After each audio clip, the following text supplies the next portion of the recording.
नमस्कार सभी दर्शकों को मेरा बुद्ध है आदाब। नमस्कार साथियों, बहुजन समाज के जितने भी महानायक थे उन्होंने अपना पूरा इस बहुजन समाज की मुक्ति के लिए लगाया। इस बहुजन समाज के जो दीनहीन लोग थे उनकी तकलीफें दूर करने के लिए सभी महानायकों ने पूरा प्रयास किया, पूरा अपना जीवन समर्पित किया। चाहे बुद्ध हो, तथागत बुद्ध हो, गुरु नानक हो, गुरु घासीदास, संत रविदास, पेरियार रामास्वामी नायकर, छत्रपति साहू जी महाराज, जी फुले, बाबा साहब अम्बेडकर और मानवर काशीराम साहब ने पूरा जीवन इस बहुजन समाज को की गुलामी से मुक्ति के लिए पूरा जीवन समर्पित किया। बाबा साहब पूरा जीवन इस समाज की मुक्ति के लिए, समाज के कल्याण के लिए, यहाँ से लेकर विदेश तक उनके हक और अधिकारों की लड़ाई लड़ते रहे। उन्होंने इस समाज से कुछ लिया नहीं, इस समाज के कर्जदार नहीं रहे। अपने बल पे उन्होंने जो कुछ उनसे संभव हुआ वो दे पाए, और ये आज जो कुछ भी है हमारे महानायकों के बदौलत, बाबा साहब डॉक्टर अंबेडकर की बदौलत आज हम सब लोग पढ़ लिख कर अच्छी नौकरी, अच्छा जीवन व्यतीत कर रहे हैं। लेकिन ये महानायक जो चाहते थे इस समाज की गुलामियों को, समाज की गुलामी को तोड़ने के लिए, वो जिस समानता, स्वतंत्रता, बंधुता और न्याय की कल्पना की थी, आज इस समाज में इतनी आजादी के बाद भी संभव नहीं हो पा रहा। दूसरे शब्दों में अगर हम कहें तो जिस समय ये महानायक अपना संघर्ष कर रहे थे उस समय इस समाज के लोगों ने ही, जिनके लिए वो पूरा जीवन समर्पित किया, साथ नहीं दिया। वो लोग, ये महानायक अपने ही अनुयायियों से परास्त हुए। बाबा साहब ने इस समाज के लोगों को उच्च शिक्षा में जाने के लिए प्रेरित किया। यहाँ तक कि 16 लोगों को विदेश भेजा, उच्च के यहाँ लौटेंगे। उनकी ये कल्पना थी कि यहाँ लौट के, अभी तो मैं अकेला हूँ और मेरे साथ इतने लोग अगर जुड़ गए, बाबा साहब की ये सोच थी कि जिस समाज में 10 बैरिस्टर, 20 इंजीनियर, 30 डॉक्टर हो जाएं, उस समाज का हर व्यक्ति भले पढ़ा लिखा ना हो, उस पर कोई उंगली नहीं उठा सकता। तो उन्होंने जो विदेश में भेजा था उन लोगों को पढ़ने के लिए कि अभी मैं अकेला हूँ, ये लौट के आएंगे तो मेरे साथ समाज का काम करेंगे और इस समाज को हम जीवन देने लायक बना सकेंगे। लेकिन वो सब लोग, उन्होंने बाबा साहब को धोखा दिया। बाबा साहब को कहना पड़ा कि मैंने था कि मेरे समाज के पढ़े लिखे लोग पढ़ लिख के इस समाज को आगे ले जाने का काम करेंगे, लेकिन मैं देखता हूं कि क्लर्कों की एक भीड़ इकट्ठा हो गई है, यही पेट पालने में लगी है। साथियों, बड़े दुख की बात है कि बाबा साहब उस समय इन दीनहीन लोगों की तकलीफों को देखकर रोते थे, बड़ी कठिनाइयों का सामना किया। रो रो के उन्होंने इस अपने मूवमेंट को आगे बढ़ाया।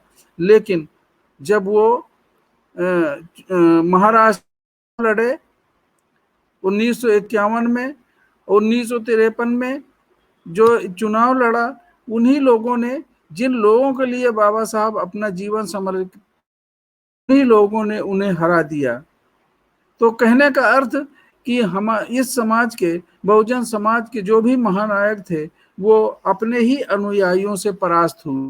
परास्त का मतलब हारने से नहीं है, परास्त का मतलब वो मजबूर हुए, वो जो चाहते थे वो नहीं कर पाए, जो अपेक्षा थी। बाबा साहब ने यहाँ तक कहा था कि मैं बड़ी मुसीबत के साथ यहाँ तक ले आया हूँ, अगर मेरे लोग इसे आगे न बढ़ा सकें तो इसे यहीं रहने दें, नीचे न गिरने दें।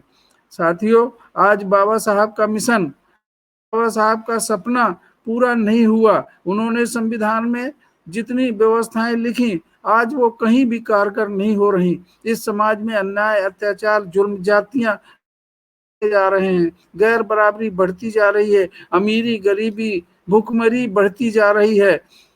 तो ये हम इस समाज के लोगों के बदौलत, समाज के लोगों ने बाबा साहब को नहीं समझा, उनके मिशन को नहीं समझा, उनके विजन को नहीं समझा, बाबा साहब क्या चाहते थे ये नहीं समझा।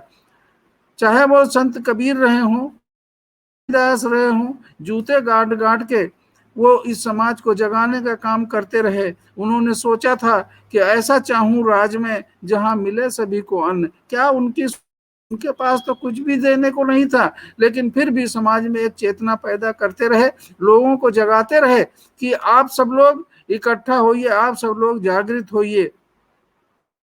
कि ज्योतिबा फुले, उनको घर से निकाल दिया गया। घर से निकालने के बाद उन्होंने कहीं किसी जगह पे कहीं आश्रय लिया, उनके सामने खाने की दिक्कत, रहने की दिक्कत, परेशानियां थी। उनकी पत्नी पढ़ी लिखी नहीं थी, उनको उन्होंने पढ़ाया, पत्नी और स्कूल खोला। वो जब स्कूल में पढ़ाने के लिए जाती थी तो सवर्ण समाज के लोग, यहाँ तक के लोग भी कि ये धर्म भ्रष्ट कर रही है, उनके ऊपर कीचड़ फेंकते थे, उनको गाली गलौज करते थे, उनको पढ़ाने से रोकते थे। हमारे इस जिनके आ रही थी वो अपने बच्चों को डर की वजह से स्कूलों में भेजते भी नहीं थे। तो जो भी महानायक हुए, मानवर काशीराम साहब ने जब अपना मूवमेंट शुरू किया, चप्पल नहीं थी, उनके कपड़े नहीं थे, उनको खाने को 2-2 3 दिन मैंने खुद देखा है कि उन सूखी रोटी खा के गुजारा करते थे, कभी उफ तक। इस समाज के लोगों ने उन्हें कभी साथ नहीं दिया। उन्हें उन्हें जब जब कहीं भी जाते थे ये सत्ता की बात करते थे, लोगों को सत्ताधारी समाज बनाते थे तो लोग कहते हैं शेख चिल्ली, ये दिन में सपने देख रहे हैं, इस तरह के उन्हें इल्जाम लगाते थे। तो साथियों, अगर काशीराम साहब का साथ दिया होता समाज ने तो आज ये बहुजन समाज सत्तारूढ़ समाज होता, आज सत्ता में उसकी भागीदारी होती। लेकिन साथियों, वहीं वो उसी मिशन को, बाबा साहब के मिशन को काशीराम आगे बहन जी बढ़ा रही हैं। बहन जी एक कर्मठ, एक इस समाज के डिवोटी, इस समाज के लिए समर्पित एक महिला हैं। इस कैडर के माध्यम से बाबा साहब के मिशन को, मानवर काशीराम साहब को के मिशन को पूरा करने का बीड़ा उठाया है। आज उन्हें भी इल्जामों का सामना करना पड़ रहा है। आज उन्हें कहीं लोग क्या कहते हैं कि मिशन को गिरा दिया, मिशन को गिरा रही हैं, वो बाहर नहीं निकल रहे हैं। साथियों, लोकतांत्रिक तरीके से ही बाबा साहब ने कहा था कि समाज परिवर्तन के आंदोलन अलोकतांत्रिक तरीके से संभव, तंत्रात्मक तरीके से ही ये समाज सुधार के आंदोलन, समाज परिवर्तन के आंदोलन संभव हैं। वो जो कुछ भी निर्णय ले रही हैं अपनी सूझबूझ के साथ निर्णय ले।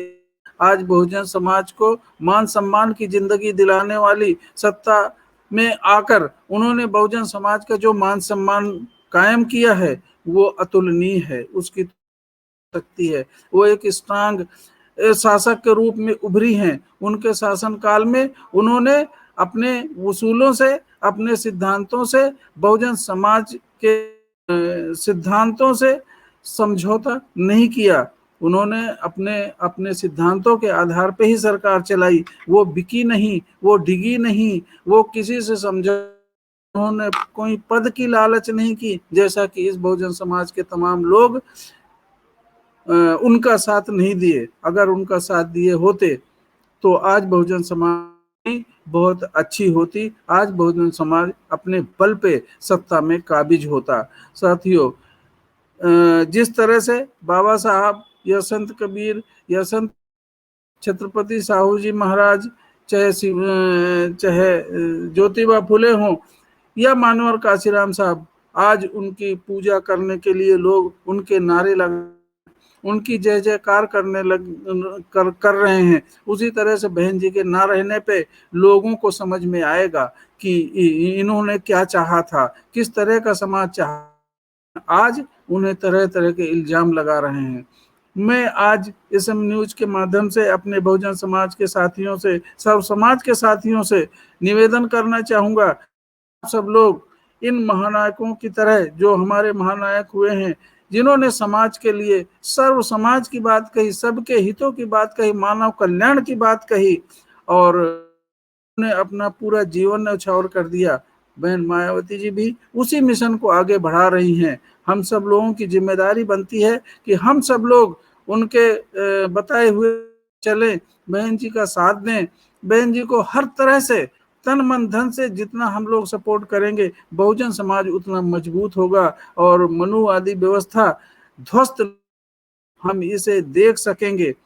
मैं अपने शब्दों को विराम देते हुए, अपनी वाणी को विराम देते हुए, मैं पुनः बहुजन समाज के से निवेदन करना चाहूंगा कि आप सब लोग, जो बहुजन समाज के तमाम लोग आपको गुमराह कर रहे हैं, आपको तरह तरह के भ्रांतियां पैदा कर रहे हैं, आप उनसे बहुजन समाज पार्टी को, बहुजन समाज के नेता को आप पूरा समर्थन देके इस 2022 में उन्हें सफल बनाइए, उन्हें मजबूत बनाइए, तो बहुजन मजबूत होगा, आप मजबूत होंगे और आपकी गुलामी का अंत होगा। आप अपने महापुरुषों के सपनों को साकार कर पाएंगे। सब भीम, नमस्कार और नमो बुद्धाय।